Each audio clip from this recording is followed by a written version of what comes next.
lang naman ang mga akusasyon. Halimbawa, nagwaldas daw ng pera ng taong bayan at may tagong yaman daw ang vice-presidente. Sinagot ba yan ng mga petisyon? Hindi. Puro technicalities lang. Ang confidential funds na pinag-uusapan natin ay pera ng taong bayan. Mahigit 600 million pesos po ito na pinagkatiwala kay Vice President. Hindi hiwalay ang impeachment proceedings na ito sa kalagayan ng taong bayan. Magkaugnay po ito because this is the people's money we're talking about. Kaya kapag may alegasyon ng maling paggamit ng pondo, hindi po ito maliit na bagay. Hindi ito simpleng technical or accounting issue or just deficiencies in documentary requirements. This is a matter of public trust. Ito ay usapin ng pananagutan sa taong bayan. Sa atin ang unang galaw. Sa atin ang direksyon. At gaya ng sabi ng mga kabataan, hawak natin ang beat. Hawak natin ang beat. At sa kapangyarihang ito, pananagutan sa taong bayan ang dapat manaig. No other consideration must prevail except what is best for the country. Second, ito yung pangalawa na kailangan kong banggitin. There is this claim that the country has so many other problems and that this is a distraction. Tama naman. Marami tayong kinakaharap. Sobra. Mahal na gasolina at bilihin. Mababang sahod. Kakulangan sa serbisyo. At ang tila, walang katapusang korupsyon. But let me ask, does the existence of many problems mean we should ignore one specific problem? The committee can perform its duty while government continues to function. Multitasking ang ating gobyerno. At higit sa lahat, sa pagkakaroon ng problema, hindi dahilan para umiwas. Hindi dahilan para hindi sumagot. Mas makabubuti pa nga na harapin na ito ngayon kaysa patagalin pa. Kung may sagot, ilabas na. Kung may paliwanag, ibigay na. Tandaan natin, may mga akusasyon dito na hindi naman bago. Last year pa ito. Ngunit ano ang ginawa ng vice-presidente? Umiwas. Nagtago sa mga teknikalidad. Ang sabi nga, not just once, but twice. If we repeat this cycle, iwas, teknikalidad, sino ang makapagsasabi na hindi na naman tayo babalik dito sa susunod na taon? Kaya ngayon, sagutin na, linawin na, tapusin na. At kapag nasagot, lahat tayo ay malilinawan. Because hearings like this work both ways. We can proceed, but remember, we can also dismiss. After we go through this process, and after we review the evidence, we will be asking ourselves, may probable cause ba o wala? Pwede nating ituloy, pero pwede rin nating ibasura. Kaya kung may katotohanang magpapawalang sala, mas lalong dapat itong marinig. Marami tayong problema. Totoo yan. Kaya kailangan itong harapin para umusad, para mabawasan, para matapos. Dahil ang problemang iniiwasan at tinatalikuran, lalong lumalaki. Para sugat na ayaw linisin, habang pinapatagal, lalong lumalala. Third, at ito yung panghuli na kailangan kong banggitin. We recognize that there are petitions now pending before the Honorable Supreme Court intended to stop these proceedings. Yes, there are petitions in the Honorable Supreme Court. One, filed by a group led by the lawyer of Pastor Kibuloy. Ang nagsasabing siya raw ang appointed son of God. Kung kaya nitong pigilan ang lindol, kaya rin ba nitong pigilan ang mandato ng konstitusyon? The second one, filed by the Vice President herself, as usual, represented by several lawyers, lampas 10 abogado.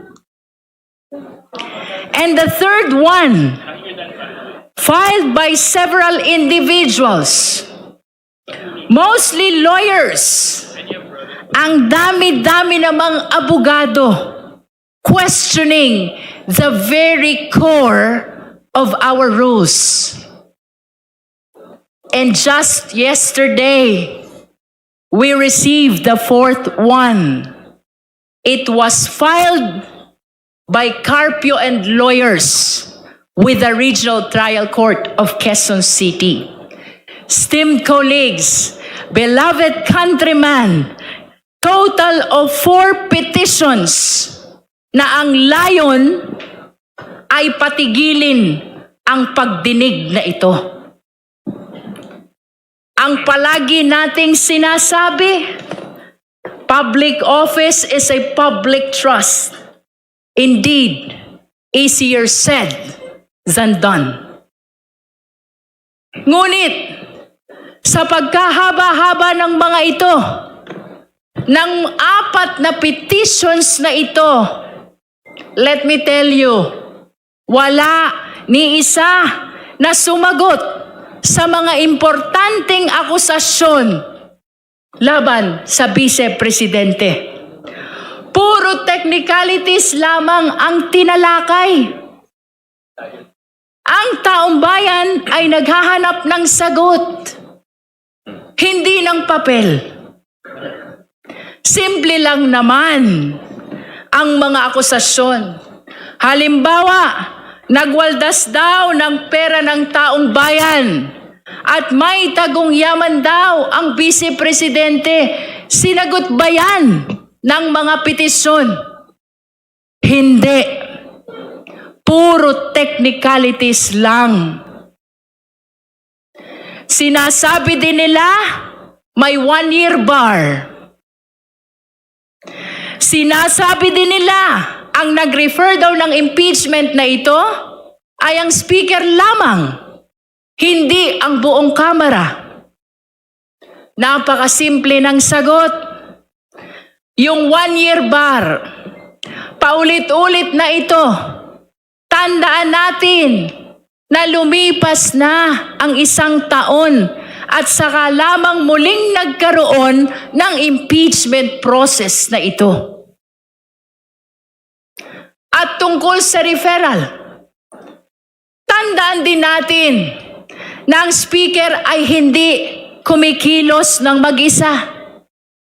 Siya ay kumikilos bilang kinatawan ng buong Kamara ayon sa ating mga patakaran. Rest assured that all these procedural questions will be addressed. Pero aminin natin, ang mga usaping ito ay sadyang teknikal at baka hindi masyadong maintindihan ng karaniwang mamamayan. At marahil, iyon ang layunin nila. Lunurin ang katotohanan sa ingay ng teknikalidad.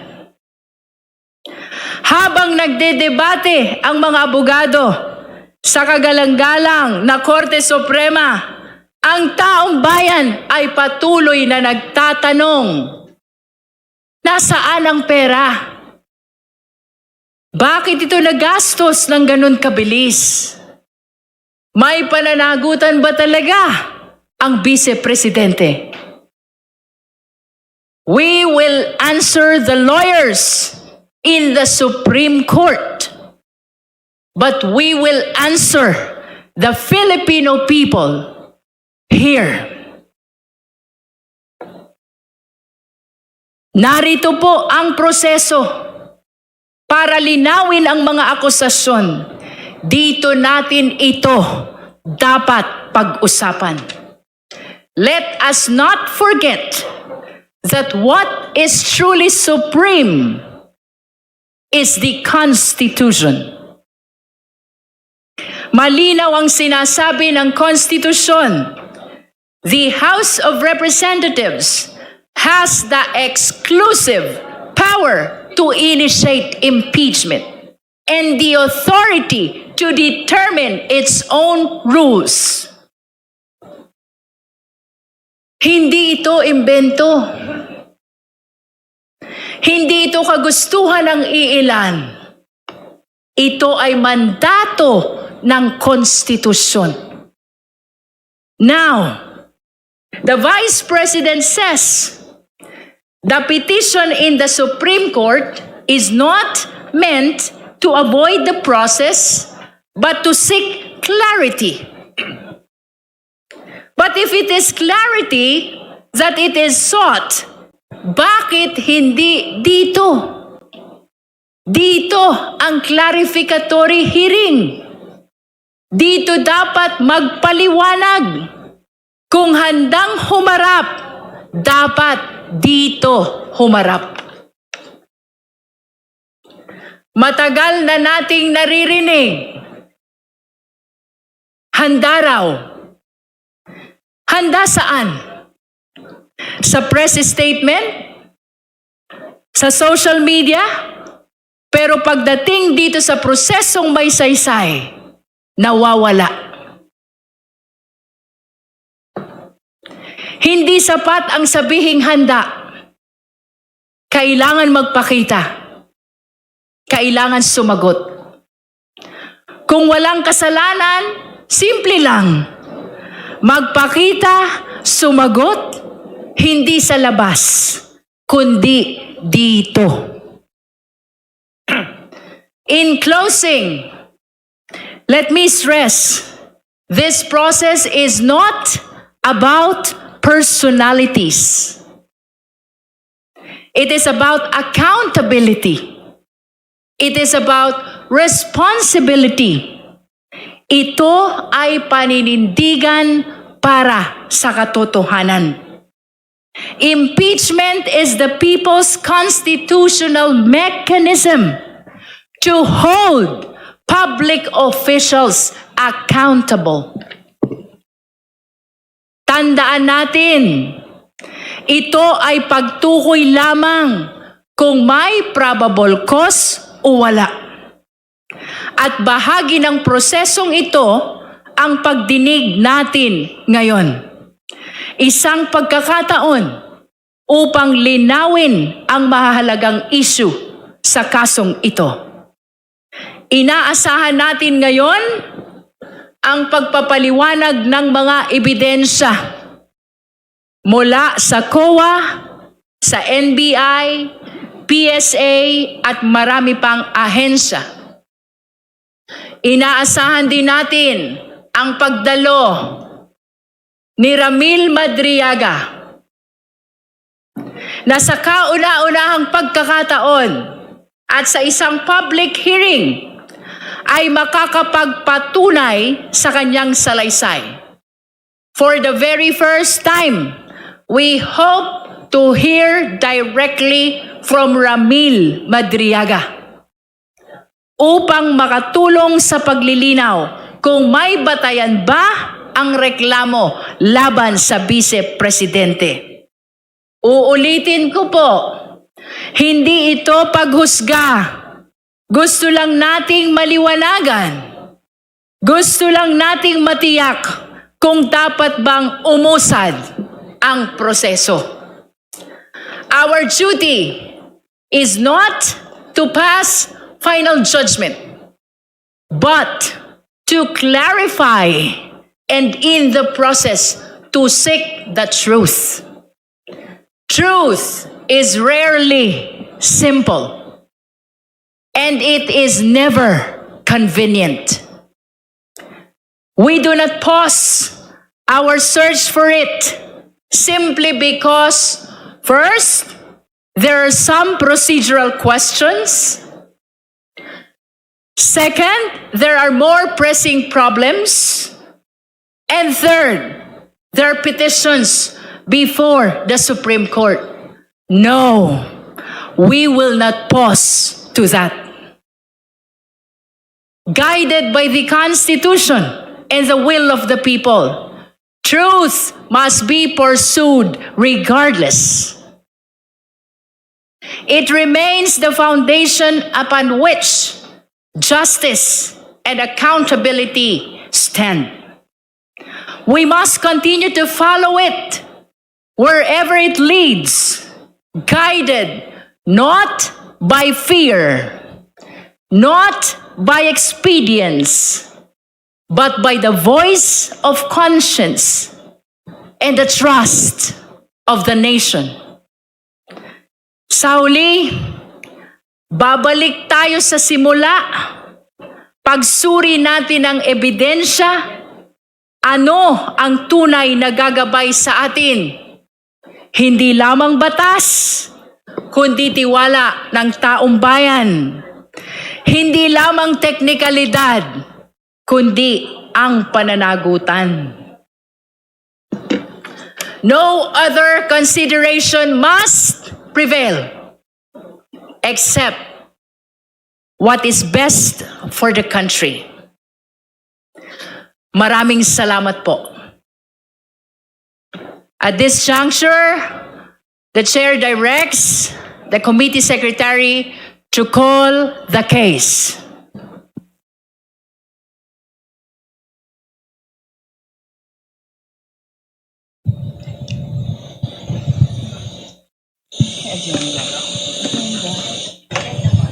Hearing on the impeachment complaints against Vice President Sara C. Duterte, filed by Reverend Father Joel Saballa et al.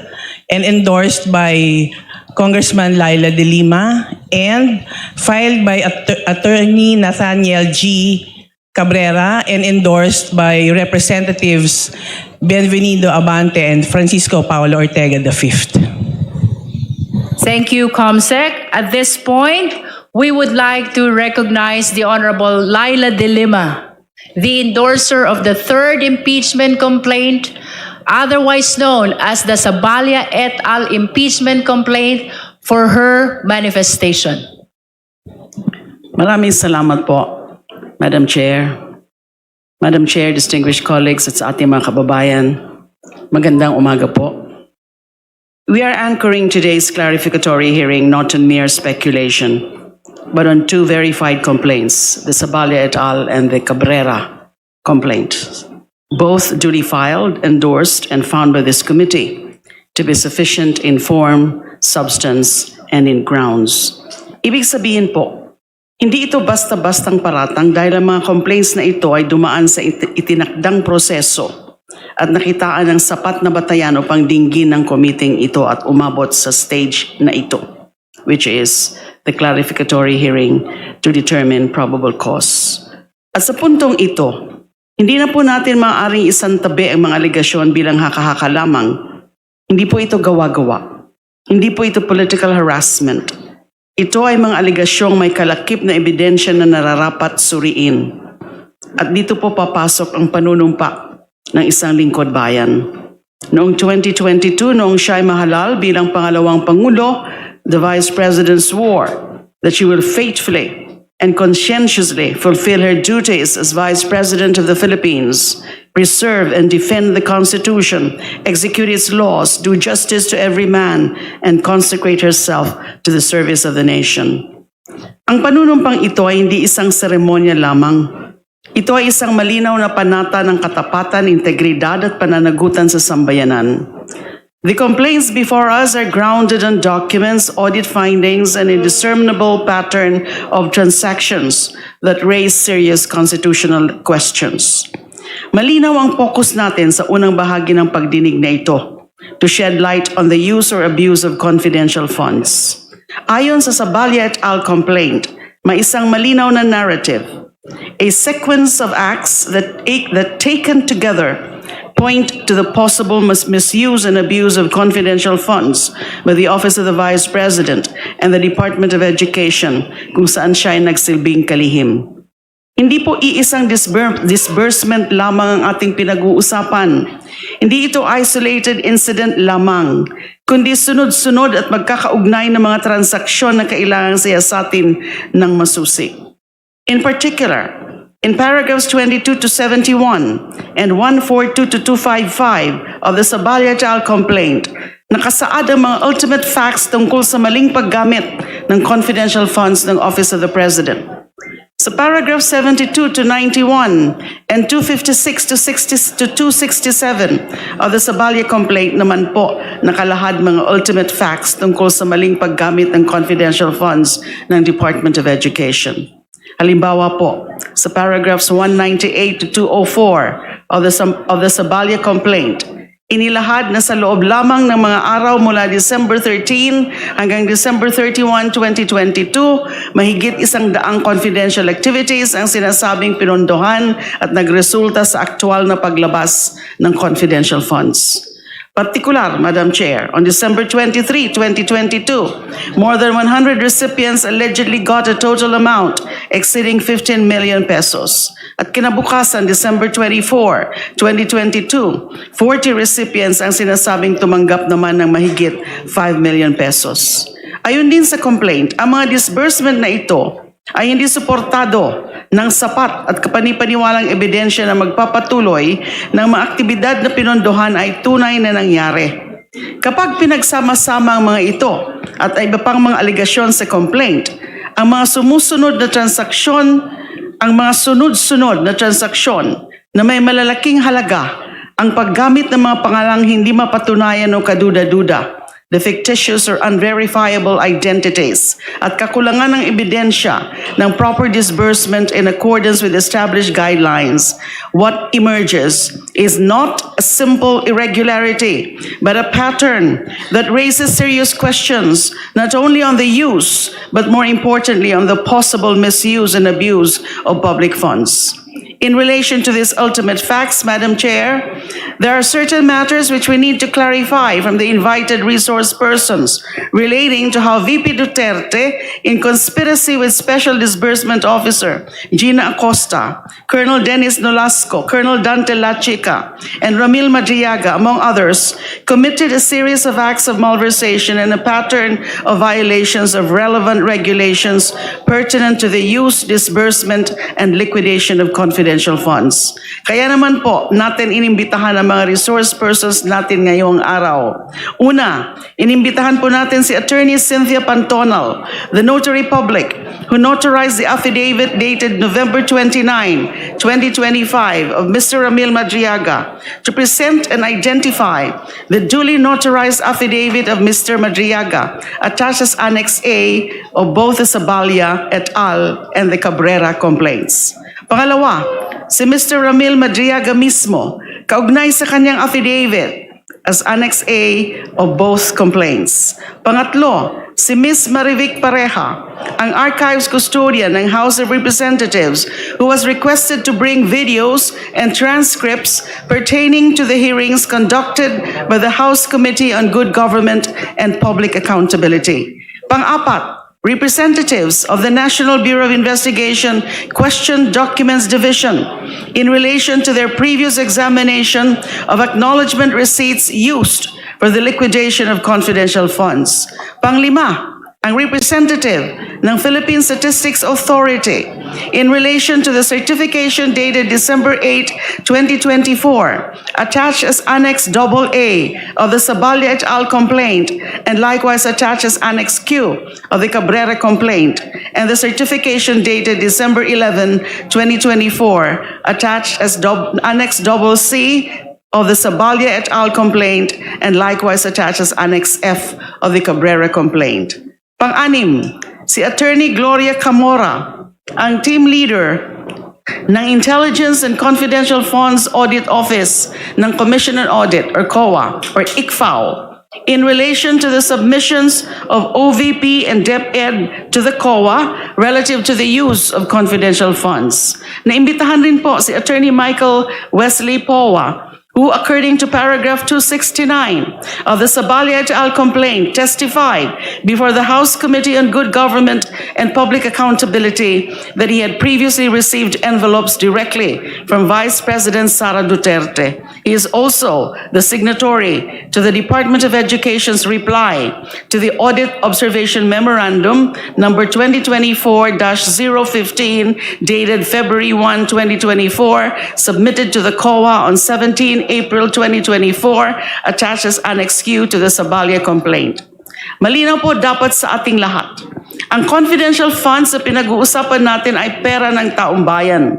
Mahigit 600 million pesos po ito na pinagkatiwala kay Vice President. Hindi hiwalay ang impeachment proceedings na ito sa kalagayan ng taong bayan.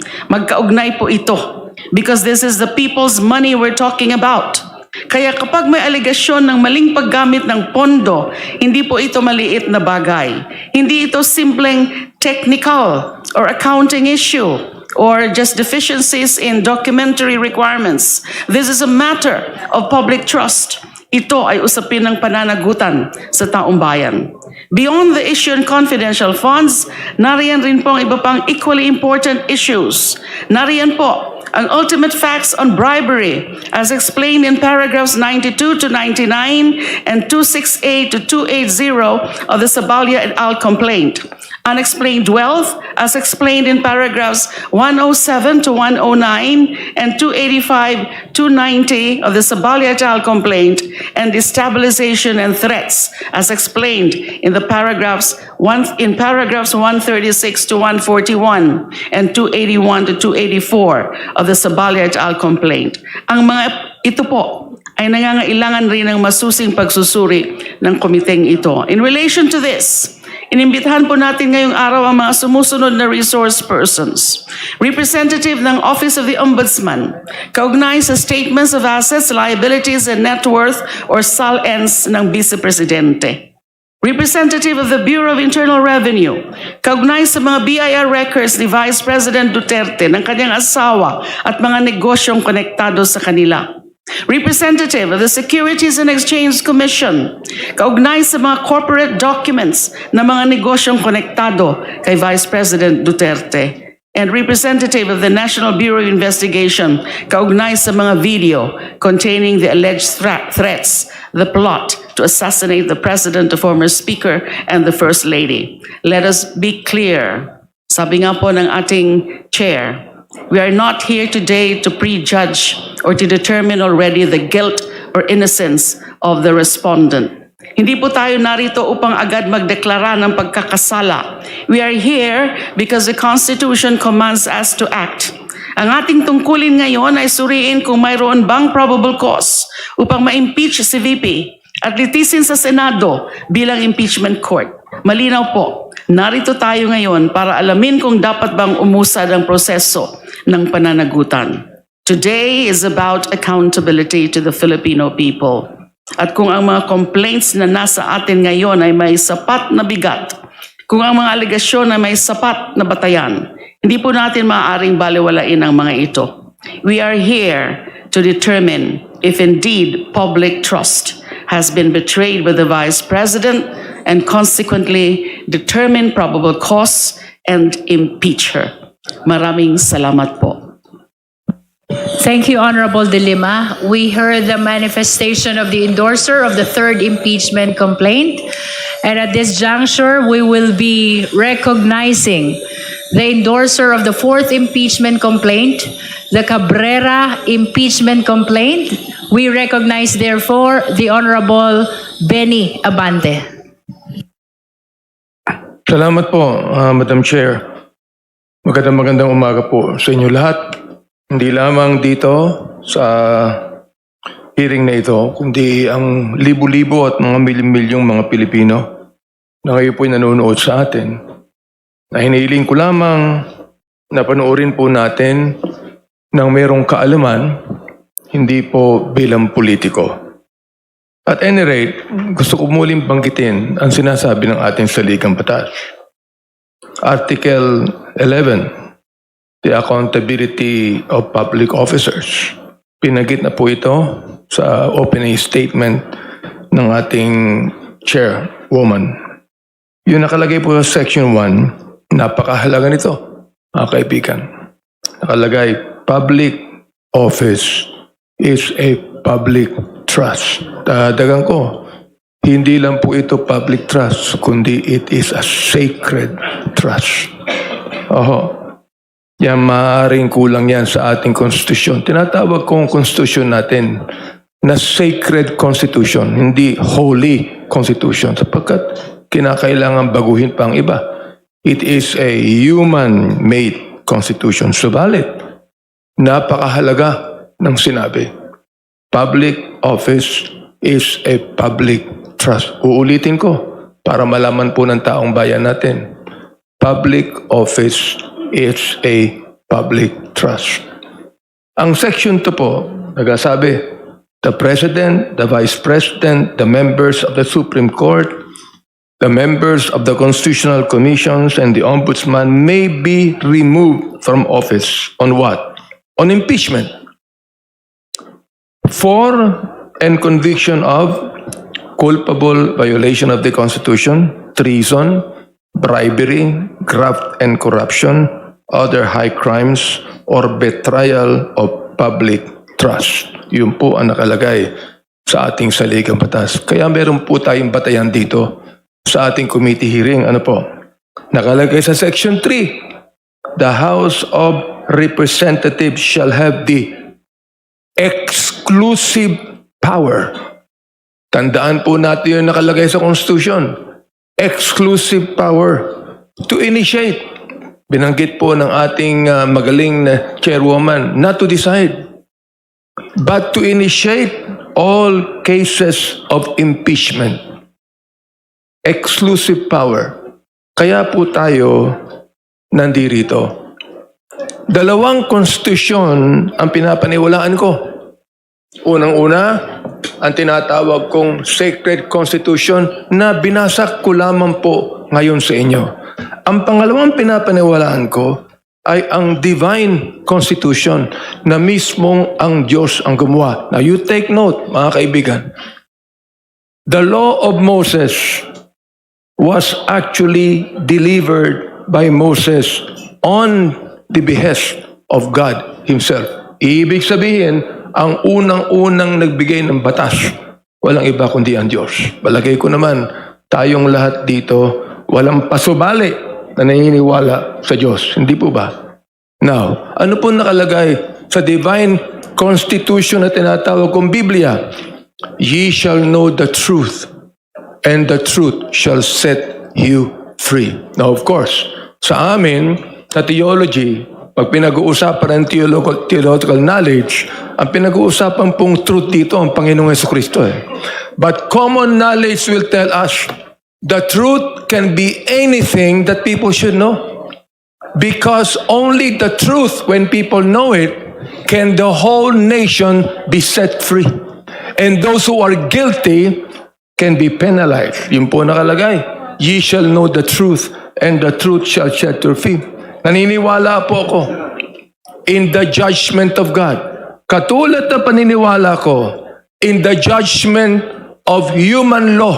Naniniwala din po ako in the judgment of divine law. Ito po ang sinasabi sa Romans 1:18. For the wrath of God, ang galit ng Diyos, is revealed from heaven against all ungodliness and unrighteousness of men who hold the truth in unrighteousness. O nakikita niyo ang sinasabi ng Biblia, merong mga taong hinahawakan ng katotohanan na ginagamit sa kalokohan. Oho, yun ang ating sinasabi ngayon.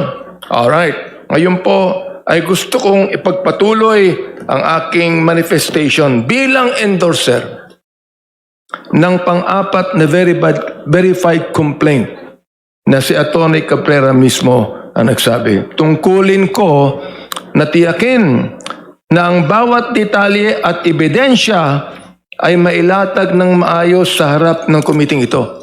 Ang pakiusap ko lang po sa ating mga abogado. Kasi hindi po ako abogado eh.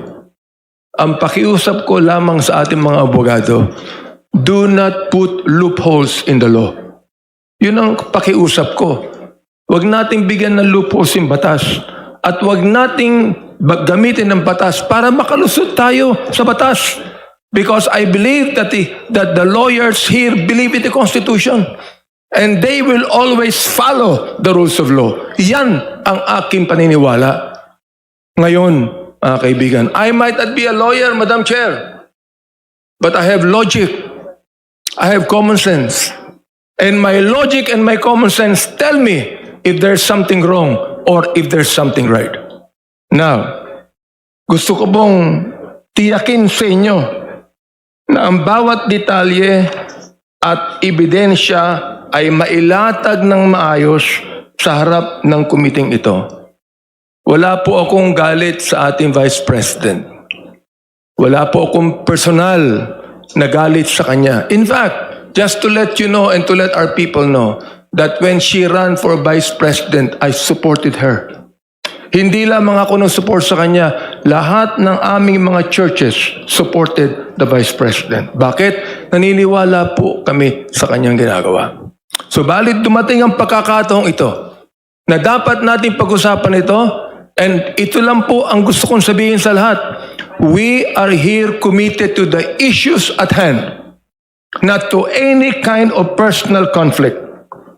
Under Section 17 of the Rules of Procedure in impeachment proceedings, the rule of court apply as supplementary to these proceedings. Jurisprudence and parliamentary practice dictate that we must examine at tinatawag po nating recital of facts to determine the pieces of evidence in support of this complaint under Section 5 of our impeachment rules. Ano po yung mga yan, mga kaibigan? The core allegations beyond confidential na tinatawag natin. Gusto ko pong tukuyin ang sinabi ni Ramil Madriaga. Madriaga's testimony provides a chilling look into the movement of public funds that circumvented every known audit safeguard. Number one, direct instructions from the Vice President. Madriaga identifies himself as a close ally and leader, stating he was formally introduced to then Mayor Sara Duterte in 2018 and tasked with intelligence gathering. Hindi ko po yan inimbento. nakalagay po yan sa affidavit ni Ramil Madriaga na aking hawak ngayon. Kung ipapakita ko itong affidavit na ito, ito po nakalagay lahat. Lahat ng babanggitin ko dito tungkol kay Ramil Madriaga nakalagay sa kanyang affidavit. Tatanggap ko rin yung supplemental affidavit niya na ina-attest ang kanyang unang affidavit na ito. Mas makapal kaysa sa unang affidavit. Hindi ko po tutudukan itong supplemental affidavit at subalit sa pakakapahintulutan ng ating Madam Chair, maaaring ako din naman ay magtanong ng clarificatory questions tungkol sa supplemental affidavit na ito. Ayan.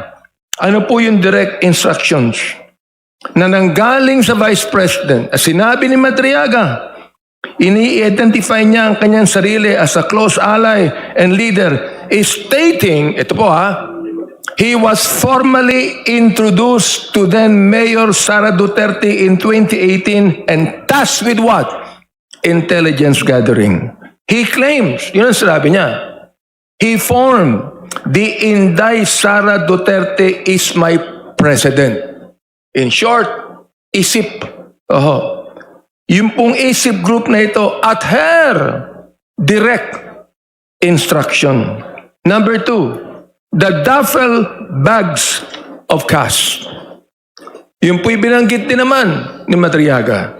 Most importantly, Madriaga narrates that on December 2022, the same day the OVP encashed 125 million in confidential funds, he witnessed the transfer. Nakita niya ang pagkaka-transfer ng 4 na duffel bags, each containing between 33 million pesos to 35 million pesos. Yun po ang sinasabi ng kanyang affidavit.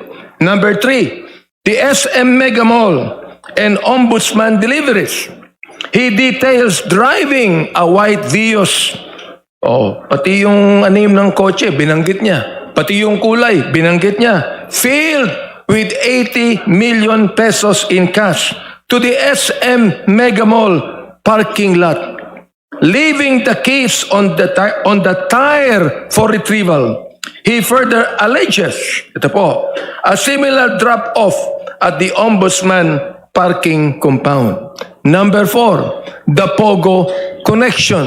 Kung maalala po ninyo, sa Quadcom hearing po namin, tinudukan namin ang Pogo connection na yan. At dahilan po dyan, ngayon, bawal na lahat ng mga Pogo sa ating bansa. Madriaga alleges that the national campaign of ISIP Pilipinas was funded by Pogo operators and drug dealers. Yan ang sinabi niya.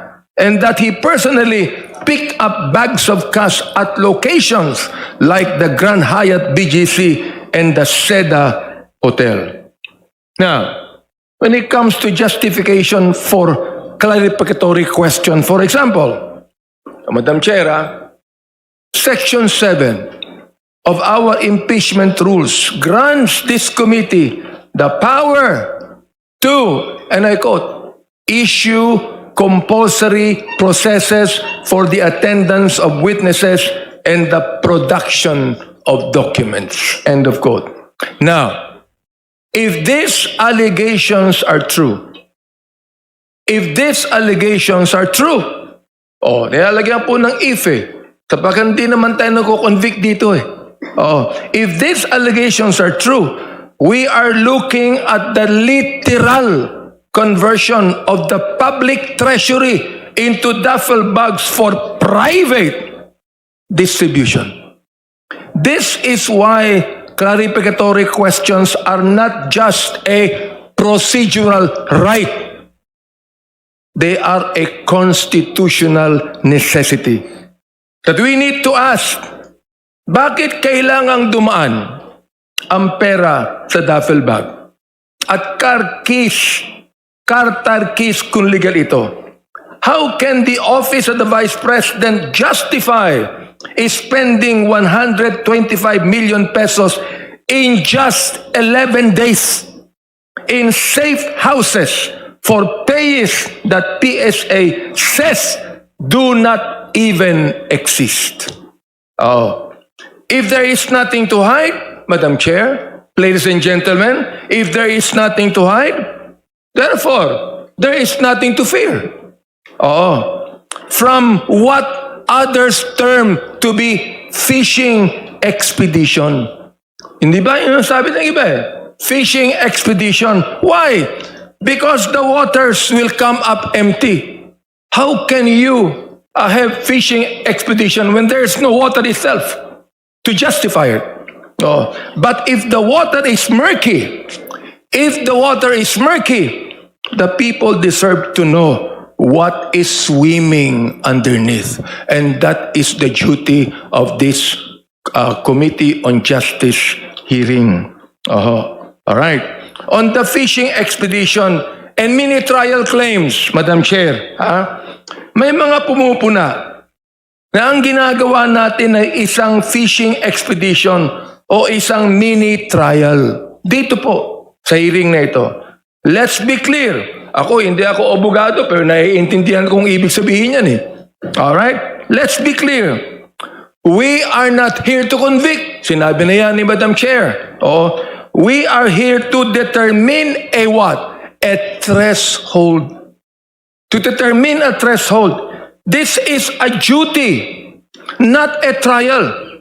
Ito ang tungkulin po ng committee ito. This is not a trial. Determination of probable cause is a constitutional mandate, not a legal destruction. Critics are confusing a trial with a threshold. Hindi tayo nandito para hatulan ang Vice Presidente. Nandito tayo para tingnan kung may sapat na usok para patunayang may sunog. Di ba? Calling this a mini trial is a myth. This is constitutional accountability mechanism in action. Uulitin ko, ito pong hearing na ito is a constitutional accountability mechanism in action. Accountability, Madam Chair, ladies and gentlemen, is not fishing expedition. Kapag sinundan mo ang bakas ng pera ng bayan, ang tawag doon oversight. Kapag sinundan mo ang bakas ng pera ng bayan, ang tawag natin doon oversight. Hindi fishing. If the Vice President's records are clear, a subpoena should be a welcome opportunity for transparency. Not a reason for panic. Sana po, andito po ang ating Vice President. Katabi pa naman namin ni Congressman Laila. Maganda sana ang fellowship namin ngayon. Magkukumustahan ho kami. Di ba? Ano po ang maaaring mangyari? Sapagkat di ko naman siya kaaway. You cannot claim a fishing expedition when the bait is specific allegations of fund misuse is already on the hook. Nandun na mismo sa hook We are just doing our what? Tinatawag nating due diligence. Tinitiyak natin na kumpleto ang ebidensya kapag inihain natin Senado ang kaso dahil ang House ang tatayong taga-usig o prosecutor doon. Hindi po persecutor, kundi prosecutor. Now, on the qualifications of Ramil Madriaga, Madam Chair, kine-question po ito ng ilan. Let us talk about our resource persons according to his affidavit. Ramil Lagunoy Madriaga, a graduate of San Sebastian College of Law, and a former officer of the PSG and VPSPG. He is not a stranger. He was a close ally and leader who formed the ISIP movement at the VP's direct instruction.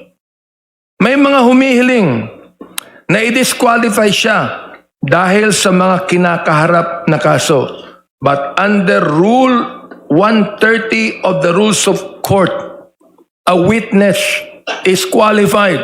Oh, kung ako gustong questionin ng abogado, questionin ako dito. Oh, ano nakalagay?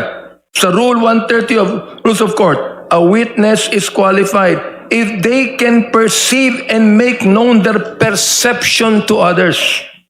It is ironic that critics demand the presumption of innocence for the Vice President while simultaneously trying to disqualify a witness based on unproven charges.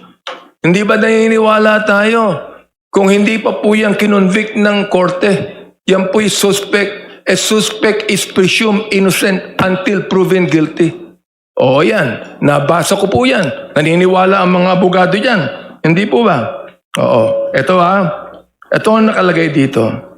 Kaya sabi ko, it is ironic that critics demand the presumption of innocence for the Vice President while simultaneously trying to disqualify a witness based on unproven charges. You cannot have it both ways. Kung presume innocent si Vice President Sara, edi presume innocent din si Ramil Madriaga. Ngayon, ito po, ang gusto ko rin sabihin, magkaiba ang competency to be a witness at credibility as a witness. Ano po pagkakaiba? Yung competency, pwede ba siya tumistigo? The answer is legal yes. Oo. Yung credibility, kapanipaniwala ba siya? That is for this committee to weigh. Let him speak and let the evidence do the talking. Mga kaibigan, Madam Chair, hindi santo si Madriaga. Hindi naman santo ang hinahanap natin kundi testigo. Dito, sa hearing na ito, we are looking for the truth. We are not looking for a saint. History's most important whistleblowers are rarely individuals without a past. To block witnesses and suppress documents is not a defense of the law. It is a defense of secrecy. Madam Chair, let me conclude with this. This committee is not being asked to convict the Vice President. We are being asked to look into the seriousness of the allegations against her. Uulitin ko po sa ating mga kabayan nanonood sa wikang Tagalog. Hindi po ito task ng committee para ating gawing guilty ang ating Vice President.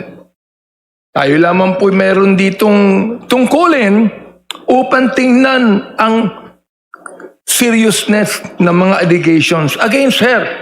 Tayo po ba ang nabigyan ng allegations? Hindi po. Nandito ang mga witnesses.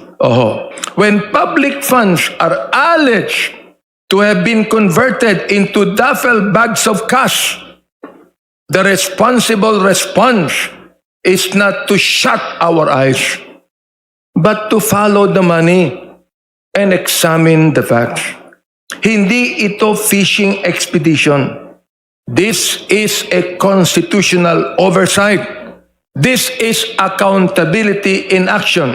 Madam Chair, this proceeding, sabi nga niyo po, is not about personalities. Sinabi niyo, uulitin ko, it is about accountability. This hearing is not political theater. This is a constitutional duty. If the records are clean, kung malinis po ang record ng ating Vice President, then transparency will clear the air. But if there are irregularities, the Filipino people have the right to know. We cannot refuse to ask questions simply because the answers may be uncomfortable. Our duty at this stage is simple. Determine whether the smoke is real enough to warrant a full constitutional process. Calling this process, as I repeat, a mini trial is a convenient distraction. What we are doing is determining whether there is sufficient basis to proceed. Nothing more, nothing less. Kung may usok, tungkulin nating alaman kung may sunog. At kung walang tinatago, walang dapat ikatakot. We owe this not only to the Vice President, who deserves a fair process, but more importantly, we owe this to the Filipino people, whose money is at the heart of these allegations. Transparency is not persecution. Questions are not convictions. And accountability is not harassment. It is the lifeblood of a functioning democracy. I would like to remind everyone to the scriptures written in Luke 8:17. Sabi po ng Panginoong Jesucristo, "For nothing is secret that shall not be made manifest, neither anything hid that shall not be known and come abroad." Maraming salamat po, Madam Chair. Thank you. Thank you, Honorable Abante. Both the manifestations of the Honorable De Lima and the Honorable Abante will form part of the record of our today's proceeding. Before we proceed, may we know from the committee secretary whether the complainants are present in today's hearing. May we request the complainants to please stand up. Father Saballa et al. For the third impeachment complaint. Let us place on record that the private complainants in the third impeachment complaint are present in today's hearing. Thank you. You may take your seat. May I request, if he's around, Attorney Cabrera to stand up if he's present in our proceeding. Attorney Cabrera. Let it be part of our record as well that the man standing with a mask is Attorney Cabrera, the complainant in the fourth impeachment complaint. Maraming salamat po. At this juncture, the chair directs the committee secretary to call the roll of resource persons. Thank you, Madam Chair. On behalf of the Committee on Justice, we would like to acknowledge the presence of the following resource persons. From the Office of the Ombudsman, Ombudsman Jesus Crispin C. Remulla. From the Bureau of Internal Revenue, BIR Commissioner Attorney Charlito Martin R. Mendoza. From the Commission on Audit. May I request the resource persons to kindly stand up to be recognized as your names are called by the committee secretary. Please continue, Comsec. From the Commission on Audit, Attorney Gloria A. Camora, State Auditor, Intelligence and Confidential Funds Audit Office. From the National Bureau of Investigation, NBI Director Attorney Melvin A. Matibag. Ms. Caroline J. Moldes Pitoy, and Mr. Antonio Magbohos. From the Philippine Statistics Authority, Assistant National Statistician Engineer Marisa B. Grande, PSA Director Attorney Eliezer P. Ambatali, Attorney Iris Jane A. Tan, Registration Officer 5 Emilio C. Kerubin Jr., and Special Investigator Sherwin S. Mariano. From the Legislative Information and Research Management Department of House of the Representatives, Director Marivic M. Pareja, Legislative Archives and Museum Management Service. Attorney Michael Wesley T. Poa, Counsel for the Vice President. Attorney Cynthia Viñas Pantonal, Notary Public. And Mr. Ramil Lagunoy Madriaga. That's all, Your Honor. For the record, the chair likewise direct the committee secretary to call respondent vice president. This is to know if she is present or not in our today's hearing. Comsec, please call respondent vice president. The respondent was duly notified of today's hearing. However, she's not present today, Your Honor. Let it be part of our record that notice was served by the committee to respondent vice president, but at this time, she is not present in our hearing. Madam Chair. Madam Chair. The Honorable Dilima. I can't help noticing when the committee secretary was doing the roll call of the resource persons that she was referring to Attorney Michael Wesley Poa as counsel. I think it has to be clarified. Does his appearance today is in his capacity as counsel for the respondent, or merely his capacity then as a spokesperson of DepEd? Honorable Dilima, before we address your concern, we will first administer the oath so that the response to you of Attorney Poa will form part of the records of our proceeding. So at this point, we direct the committee secretary to administer the oath to all our resource persons. We're requesting them to please stand up.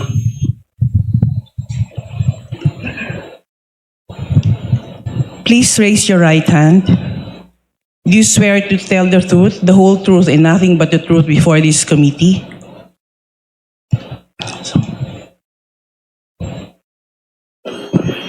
The oath has been administered. Thank you.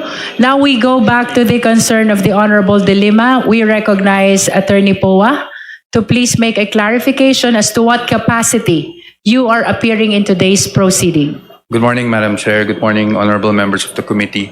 Thank you for the question, Honorable Dilima. Based on the subpoena that I was furnished with, I am appearing as the former Undersecretary and Chief of Staff and spokesperson of the Department of Education and not as counsel of the Vice President, Your Honor. Thank you for the clarification. Thank you. With that, we wish to ask the resource persons with respect to the requested documents of this committee. Let me start with Attorney Cynthia Pantonal. You're recognized. Were you able to bring the affidavit of Ramil Madriaga? Good morning, Madam Chair. I have the certification issued by the Office of the Clerk of Court of Taguig City that the affidavit of Ramil Madriaga was duly entered in my notarial register as document number 267, page number 50, book number 9, series of 2025. We direct the committee secretary to receive the document certification from the Regional Trial Court, Clerk of Court, to form part of the records of this proceeding. Thank you, Attorney Pantonal. Thank you, Madam Chair. Next is Ms. Pareja, Madam Chair. Director 2 of Legislative Archives and Museum Management Service of the House of Representatives. Were you able to bring the documents described in the subpoena issued by this committee?